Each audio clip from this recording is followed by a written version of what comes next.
The following video is not recommended for anyone under the age of 14, as its subject is of a late-night comedy sketch show centered around family-friendly characters with mature humor and themes, including drugs, crimes, and sex.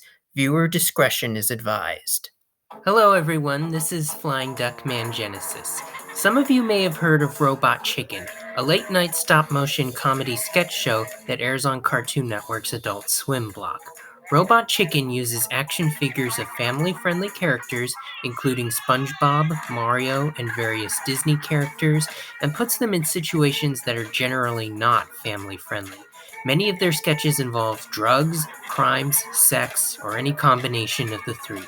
As of this video, Robot Chicken has ended its 11th season. While there is no word yet if the series will be renewed for a 12th, if it does, I have 5 ideas of what their sketches could be about. Number 1. Sonic vs. the Death Egg Robot, a 3-act sketch based on Sonic the Hedgehog 2, 1992. This sketch takes place during the final battle between Sonic and the Death Egg Robot. In the first act, which takes place at the beginning, Sonic could try to attack the Death Egg Robot from behind, only to get torched by the flames from its jetpack. In the second act, which takes place in the middle, Sonic could attack the Death Egg Robot in its crotch, causing it to keel over and fall on top of him. In the third and final act, which takes place near the end, Sonic could beat Dr. Eggman to the Death Egg Robot and use it against him, defeating him in a rather gruesome manner. This sketch could use the official Death Egg Robot action figure by Jakks Pacific. Number 2. Batley's Last Flight, based on Eureka's Castle, 1989. In this sketch, Batley could fly into a turret of Eureka's castle and fall down it bleeding while Eureka, Magellan, and the Moat Twins, Bog and Quagmire, watch in horror. Batley could say, "I meant to do that," just before he dies. While the models for Bog and Quagmire could be custom made, Eureka, Batley, and Magellan's models could be the puppets of them that were sold at Pizza Hut in 1990. Number 3. Lamb Chop's Quarantine, based on Lamb Chop's Play-Along, 1992. This is probably my most controversial choice, so before I begin, I want to inform people that this is in no way intended to make fun of those who suffered from the COVID-19 pandemic, as I have. Also, the real-life Sherry Lewis died of ovarian cancer in 1998.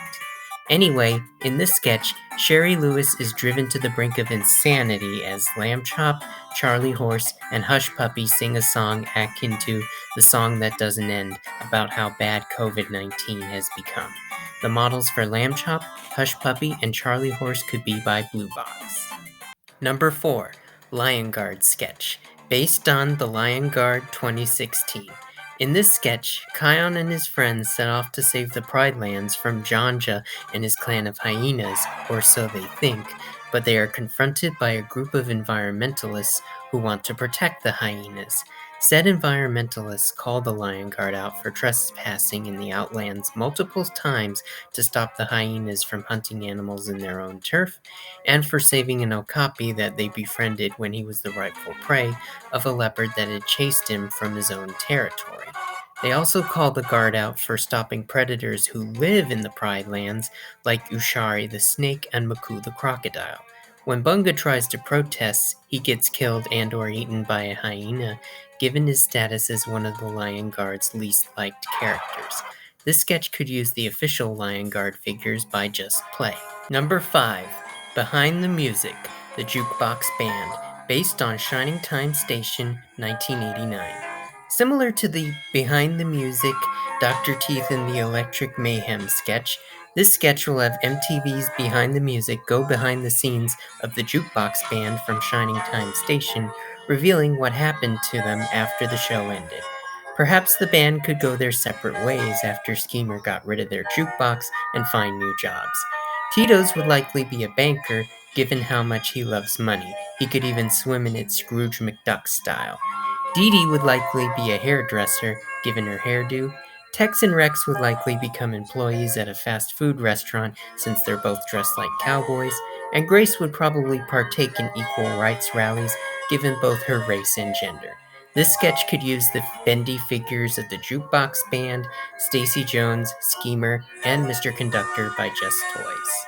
In conclusion, these are the 5 sketches that I think Robot Chicken should do if it gets renewed for a 12th season. If you have any ideas for what you think RC should do for season 12, please leave a comment below. I hope you enjoyed this video. This is Flying Duck Man Genesis, out.